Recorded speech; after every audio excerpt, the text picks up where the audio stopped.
Alors attends, je me mets des anti-sèches quand même avec l'émotion. Je vais regarder dans les... Non, ça va.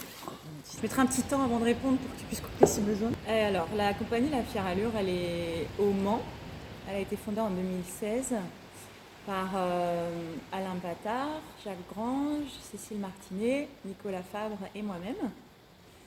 Et c'est une compagnie de théâtre qui souhaite interroger les notions d'exil, de féminin. Qu'est-ce que le féminin? Est-ce que ça existe? La performance et la santé. Voilà, c'est des motifs qui me semblent importants à étudier. Est-ce que tu peux me présenter les 5 personnes qui sont sur la résidence La Mimulus, Ouais. en commençant par toi? Ah oui, c'est vrai, il faut que je me présente moi-même. Moi, je m'appelle Yasmine Bargache, je suis comédienne avant tout. Et je me suis ensuite formée en production, diffusion et puis l'essentiel pour monter ma propre compagnie. Donc je suis partie des co-créateurs de la compagnie La Fière Allure. Et dans ce projet Consuelo, je suis à la mise en scène pour la première fois. C'est un grand plaisir. Alors ensuite, dans l'ordre, il faut que je vexe personne. Allez, on va mettre Nicolas Fabre parce qu'il est dans... Voilà, on se connaît depuis longtemps. Nicolas Fabre, donc il est au piano et à la composition et aux arrangements. Nous avons Sabrina Manac qui joue le rôle de Consuelo et qui est donc comédienne et danseuse dans le spectacle. Antoine m'a écrit une lettre de 20 pages. Dans les feuillets, il y avait les premières pages de Vol de nuit.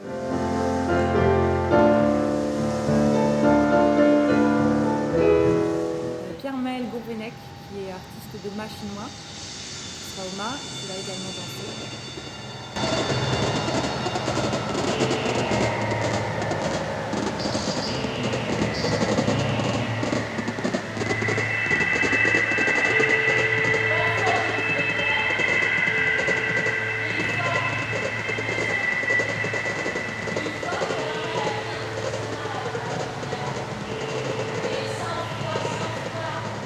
Et nous avons Benoît Pompéo, qui est créateur sonore, qui est à la régie plateau et au son.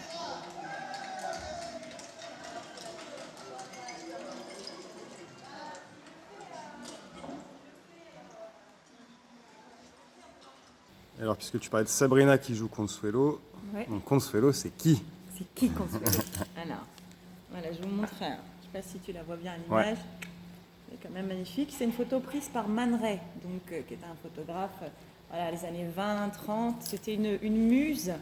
Il y avait un article du Monde bien fait à propos de Consuelo de Saint-Exupéry. Elle a été mariée à plusieurs hommes, notamment un grand écrivain, Gómez Carrillo, par qui elle a fréquenté un grand nombre d'artistes, Picasso, Derain, Dali, tout ça.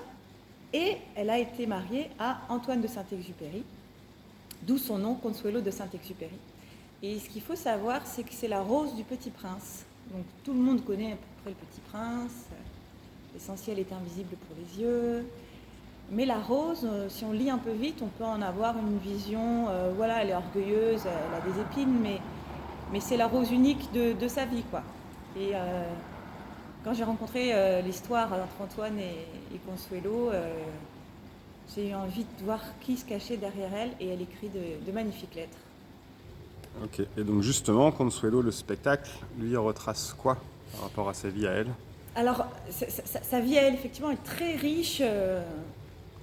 Entre les années 30, ou en tout cas où elle a rencontré Saint-Exupéry, et 1979 où elle est décédée, elle était peintre, elle était sculptrice, elle a créé la rose Saint-Exupéry, elle a créé un parfum qui s'appelait Vol de nuit.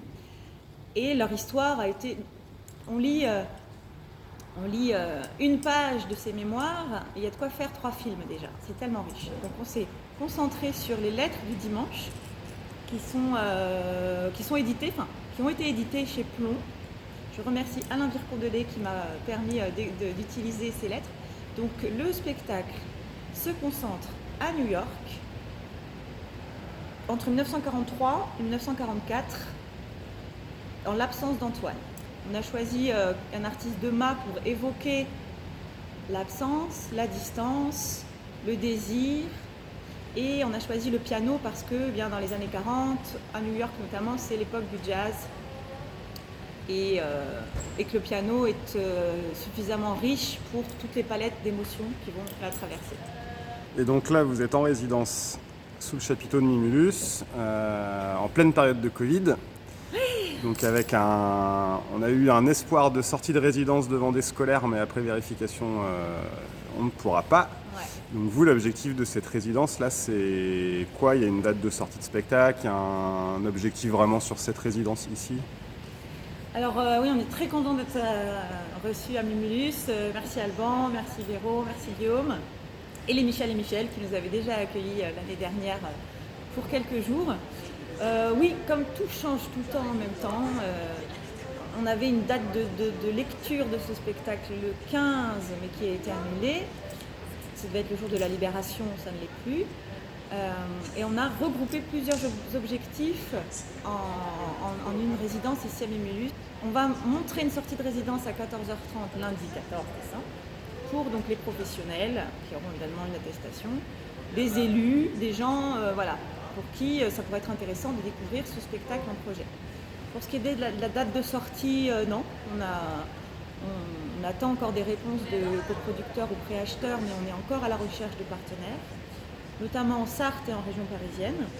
Nous avons une captation dimanche pour avoir la vidéo promotionnelle de l'étape de travail. Donc, la vidéo ne remplacera jamais le spectacle vivant, mais pour faire connaître le spectacle vivant, il nous faut de belles images.